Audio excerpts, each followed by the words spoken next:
Did you know that 76% of bariatric patients experience some kind of weight regain? But here's what's even more shocking. There are actually three specific warning signs that can predict with scary accuracy if you're going to become a part of that statistic within the next few months by Christmas time. If you're new here, I'm Jessica. I help high achieving professionals who've had bariatric surgery lose weight and keep it off. And I worked with dozens, if not hundreds, of post op patients. And I can tell you, that the ones who regain 20, 30, 40, even 50 or more pounds, they all show some of the same three early warning signs months before the scale starts climbing. And right now it's September. Christmas is only 3 months away. And if you have any of these three warning signs, you're on a collision course with significant regain unless you take action immediately. This is your health that's at risk. But here's the good news. Every single one of these warning signs is completely reversible when you know what to look for and how to address them. And in the next few minutes, I'm going to reveal all three signs, explain why they're so predictive of regain, and give you specific steps to reverse each one before it's too late. So before we dive in, if you had bariatric surgery and you're struggling with any level of weight regain, food anxiety, or just being successful after surgery, hit that subscribe button right now, because I release new videos every week specifically for high achieving professionals who've had surgery, and you don't want to miss the strategies that could prevent your next regain episode. If you need more help, sign up for my free training on my 4-step method to stop and reverse regain, as well as find freedom with food. That's linked down below. Now, you might be wondering, why does September even matter in the first place? Like, why are we even talking about Christmas? It's September, of course. But here's what I've observed working with hundreds of post-bariatric patients is that September becomes almost like a second New Year's. It becomes this mid-year critical turning point. We just finished summer, and summer disrupts routines, vacations, throw off meal schedules. Work often gets more stressful in quarter 3 as so many deadlines approach. And if you're like most of my clients who are busy professionals juggling demanding careers, this is when the wheels start coming off. And the clients who come to me in January, having regained 20, 30, sometimes 40 pounds before they start my program, they all tell me the same thing. It started around summer, at the end of summer, early fall, and I don't know what happened. I see it over and over. But I know what happened, and I'm going to show you exactly what to watch for, because I've helped clients who were 20 years post-op reverse significant regain. And the difference between those that are successful and those that are not is learning to recognize and reverse the early warning signs before you spiral. Warning sign number 1, food noise returning. Here's what this looks like. Your mind starts being constantly occupied with food thoughts again. You're planning, worrying, calculating, second-guessing food choices throughout the day, and maybe you're sitting in an important meeting, but part of your brain is thinking about what you're going to be eating for lunch. Maybe you find yourself mentally calculating protein numbers while trying to focus on a presentation, or you're driving home from work and instead of thinking about your family or decompressing, you're stressing about dinner. Does this sound familiar? Because here's why this is so predictive of regain. When your brain is spending 30 to 40% of your mental energy on food-related anxiety, decision fatigue sets in, and decision fatigue leads to reactive choices. Now, let me give you a real example. One of my clients, Sarah, came to me 18 months after her surgery, and she'd lost 110 pounds but had regained 25. She told me, Jessica, I make over 200 food-related decisions every day, and they're exhausting me. By 3 p.m., I'm so mentally drained that I just grab whatever's convenient. And that whatever's convenient was adding up to an extra 300, 500, 700 sometimes calories daily. Over a month, that's significant regain because your surgery gave you a powerful tool. Here's what I need you to understand. Your surgery, it changed your stomach, which honestly, your stomach probably wasn't the problem in the first place. But here's the thing. It did not rewire your relationship with food. So when food noise returns, it's your brain reverting to old patterns that got you to your highest weight in the first place. And the ripple effect can be devastating. Food noise steals mental energy that you need for work, family, and life decisions. It creates anxiety that often leads to comfort eating. And worst of all, makes you feel like you're failing when you're actually dealing with a predictable neurological pattern. If you recognize this in yourself, if your brain feels hijacked by food thoughts, I want you to give this video a thumbs up so I know that you want more content about breaking free from food noise. It helps me understand what's most valuable to you to post on this channel. Paying close attention to what I'm about to share next, because warning sign number 2 often follows right behind. Because warning sign number 2, that's the stress to food response returning. You're turning to food when you're stressed, overwhelmed, or emotional, despite knowing it's not going to help. And despite having a smaller stomach. And maybe it's grabbing a handful of nuts from your dress drawer during a crisis at work, or mindlessly picking at your kids' leftovers while checking emails after a 12-hour day, or standing in the kitchen at 9 p.m. eating string cheese straight from the package because you're mentally exhausted. You know it's not hunger. You know food isn't going to solve your deadline or make your CEO less demanding, but you do it anyway. Because here's the critical thing to understand. Once again, surgery was just on your stomach. It was not on your brain, and it did nothing to fix your brain. The automatic trigger to food response that contributed to your weight gain before surgery, all the reasons that you overate, it's still there.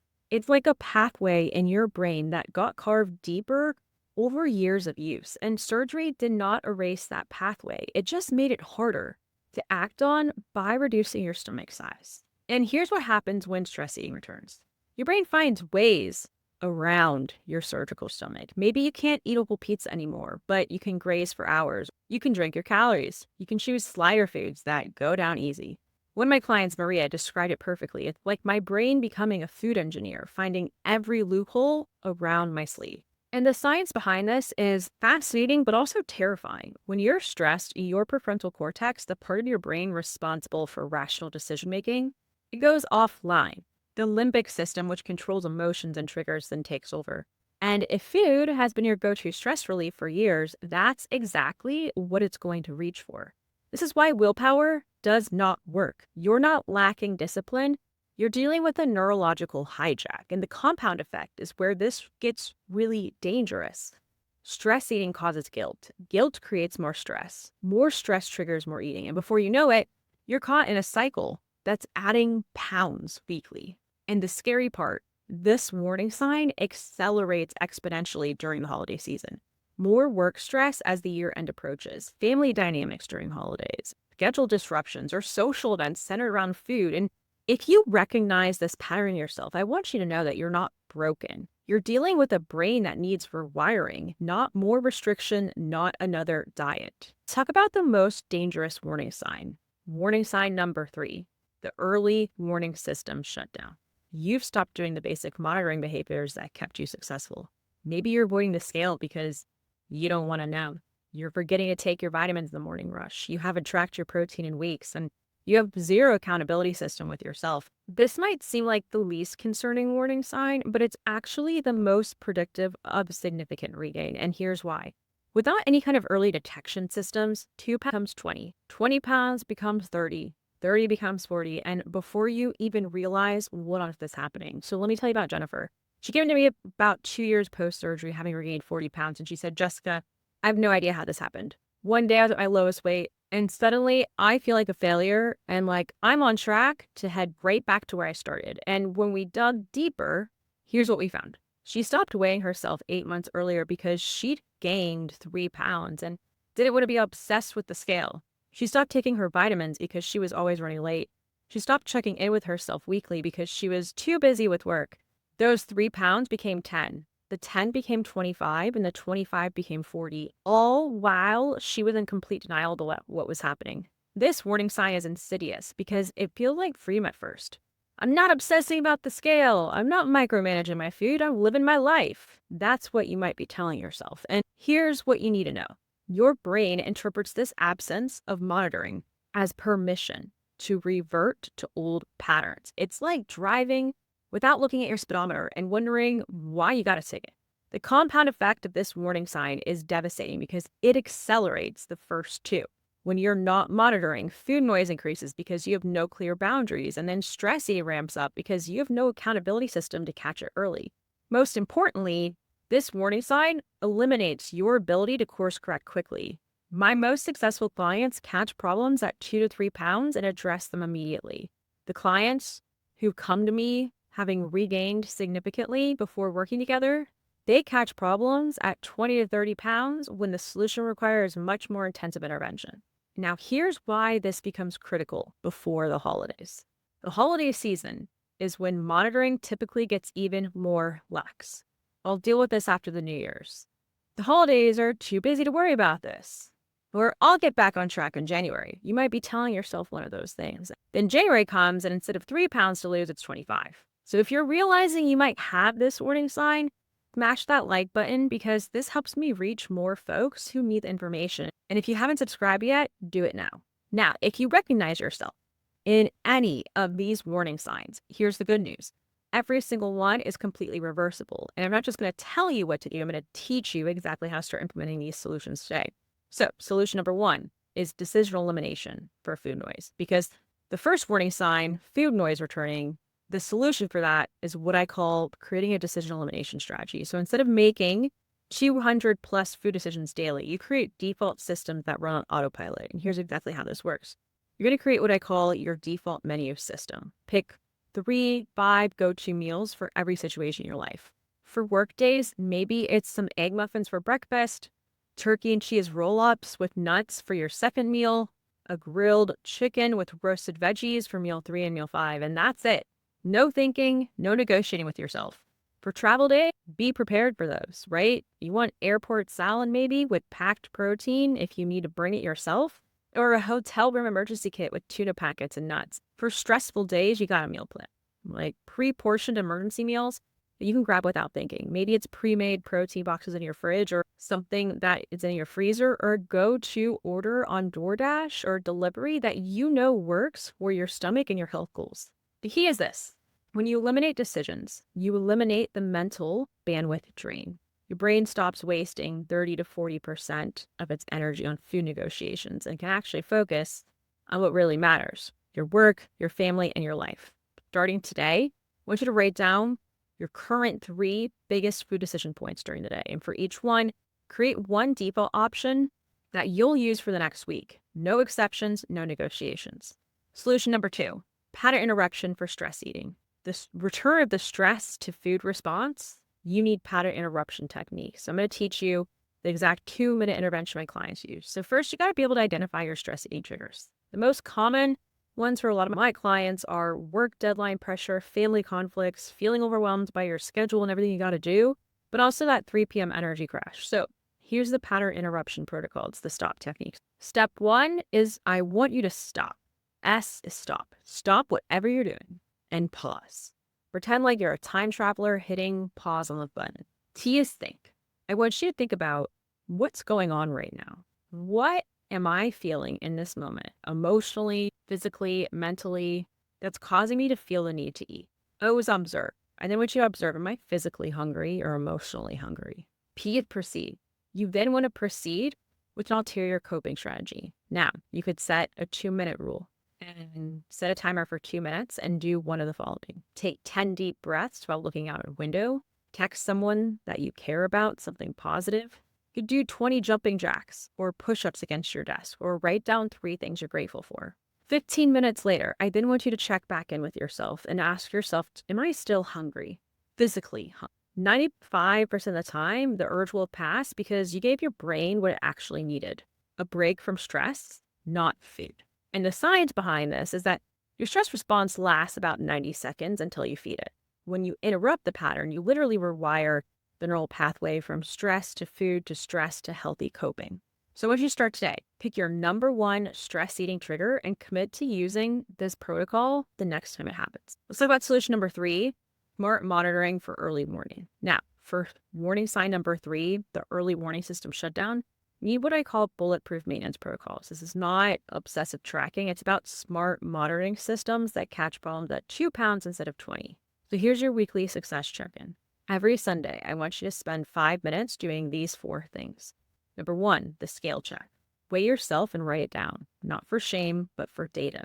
You are a scientist that's looking for trends, not daily fluctuations.